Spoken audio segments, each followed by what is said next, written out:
When you guys disappear for like 7 seconds, is that like a film review in there? Like, what do you guys doing Just that, yeah, we're just doing film for tonight. there? It Yeah. goes by so fast. So I'm like, I have no idea what they're doing in there. Oh It could yeah. just be like cheering or something like that. I don't know. No, it's just like a little positional film. Yeah. Yeah. Pretty quick.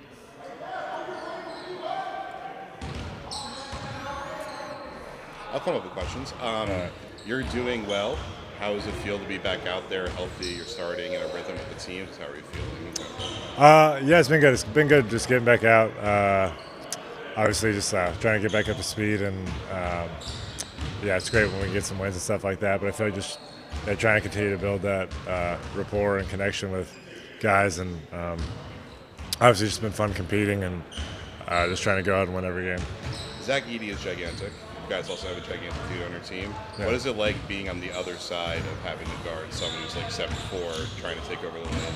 Yeah, I mean, well, this summer I guarded Vic a ton, so that was one experience. But obviously, Edey's just a lot more like big physical in the paint type of a player. So, yeah, I mean, obviously there's just a lot of contact, a lot of resistance and stuff like that. And so just knowing that you're kind of going in for that battle. But yeah, two very different players in terms of how they go about it. Yeah.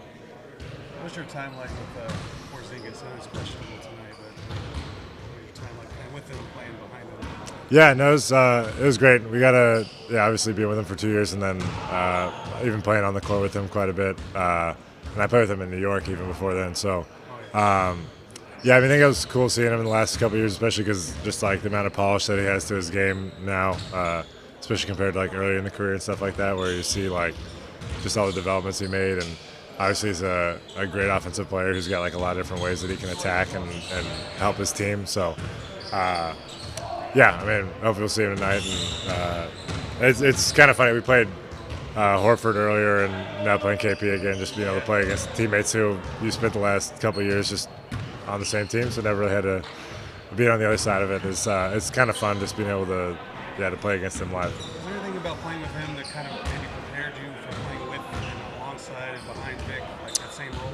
Yeah, I mean, I definitely think so. Like, obviously, just I'm playing two bigs defensively as two rim protectors. It's like one side of the ball, which is pretty similar. Obviously, Vic's incredible there, but then offensively, I feel like being able to find out, how we can kind of be effective together. And yeah, it's kind of once again where KP was very like set in knowing how he wanted to play his game and stuff like that. So I feel like being able to be a part of that with Vic in terms of how we can best set him up to succeed and be able to use some of that. Mentally, what is your kind of approach to basically filling in for Vic when he's injured? Like, there's been no step back threes from you, or behind the back dribbles, or self alley oops, or any of that stuff. Well, I blame that mainly on the play calling. A little bit more less post ISOs. So maybe we'll work on that. Yeah, I mean, honestly, I feel like I'm just kind of playing the same. I always do. Obviously, the lineups and minutes and stuff change around a bit, but you just kind of get lost in playing in the game and finding out what it takes for your team to be able to win. And obviously, playing an Atlanta team that's really good and kind of like multifaceted today. So it'll be fun playing them because they've always well prepared to know how to play, and they just kind of keep coming at you. So yeah, obviously it's just different kind of responsibility, but I mean the same in terms of just possession to possession. The roster just from the start has been unsettled, whether it's injuries or guys coming back. What has been the approach for y'all being able to adjust to sort of those game-to-game differences on a regular basis? Yeah, I mean, I think we have like a pretty strong idea of, especially defensively, like the identity that we want to have that I feel like it's a lot easier to be consistent with in terms of just like meeting down to the floor.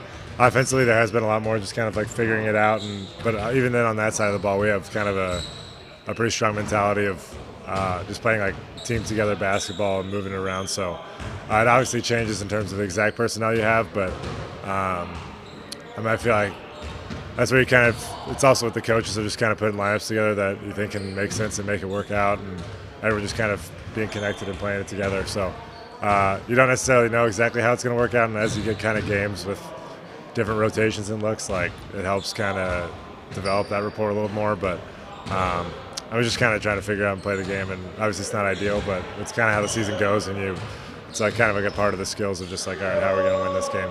So there's kind of a system that you can almost plug people into just based on their roles. Is that kind of how you're Yeah, I mean, I think there's definitely like certain parts of offense that you kind of might know that you're going to run a little more frequent of this type of thing with different groups in, and obviously in having Steph, Fox, and Dylan, there's a little bit of like a lead ball handler type thing that can be pretty consistent. But I think it is just like, I mean, you obviously have several different things that you can kind of play with, and it might just look a little bit of a different way based on what your offensive personnel is, and then also just how defensively they're, like what kind of coverages they play. So that's kind of consistent game to game if you have the same personnel, but a little bit more so when it's changing up a little more. Victor's injury aside, this team is always going to have to be able to find success when he was on the bench, or off the court otherwise. Yeah. With his injury, with him being out for a little bit, you kind of see it as an opportunity to be harnessed, like a trial by fire, figuring out how to play without him on the court. I mean, I think there's like, obviously, especially my role, like a lot of it is playing without Vic, and then sometimes with him. But so just trying to have like good minutes and lineups. Then obviously is a big focal point of what we're able to do. So there's a bit of adjusting, and it's just to me it feels like just a lot more volume and a lot more. You're probably just playing against different rotations in terms of like how that has to play out. But at least me personally, it's like I'm always just trying to like win the possession at hand and just kind of go from there. So and whether it's like whatever that looks like on a game-to-game basis, then it's kind of fine by me, and you're just trying to figure it out and make that work. Can you name one fun fact you've learned about someone here in the building since you've gotten to San Antonio? What would be a fun fact about someone in the building? Well, this is a lazy one, but I was AAU teammates with Brandon Parrish, so it was good to see him back. I saw him last year for the first time in probably like 12 years or 10 years or something like that. Also, Rashard Lewis is on the staff as the best 2K player of all time for a period of time. He was so good. Yeah. Stretch fours were unstoppable for a period of time. So that's him or J.R. Smith. Yeah, one of the two.